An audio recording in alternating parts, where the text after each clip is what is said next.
In this video, I'm gonna teach you how to add an authorized user on Credit Card Bank of America. It's a very easy process, so make sure to follow along. For you to manage the authorized users for a Bank of America credit card, you will have to do this process through the website. So go over to the online banking section for Bank of America by opening up a web browser on your computer or your phone.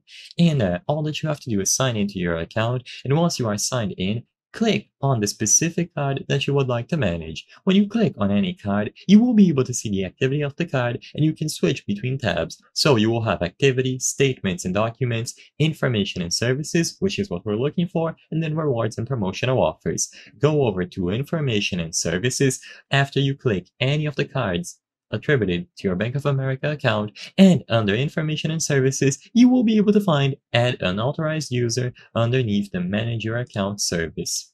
So click that option and you will be redirected to another page. As you can see, this is what they have to say. You can designate any person as an authorized user of your account. This is a great way to share your credit line with family and other people you trust. To add an authorized user, complete this form and choose Submit.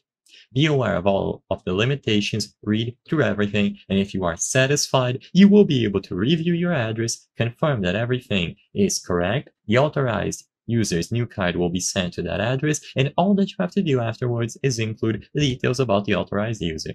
Because this contains a lot of personal information, I won't be able to show you the full details here, but you will have to include first name, middle name, last name, suffix, relationship, to the owner of the card, and then all of the other details related to date of birth, country of residence, social security number, and phone number.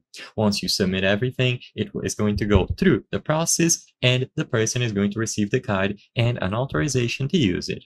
I hope I was able to help you on how to add an authorized user on Credit Card Bank of America. If this video helped you, please be sure to leave a like and subscribe for more very easy tips. Thank you for watching.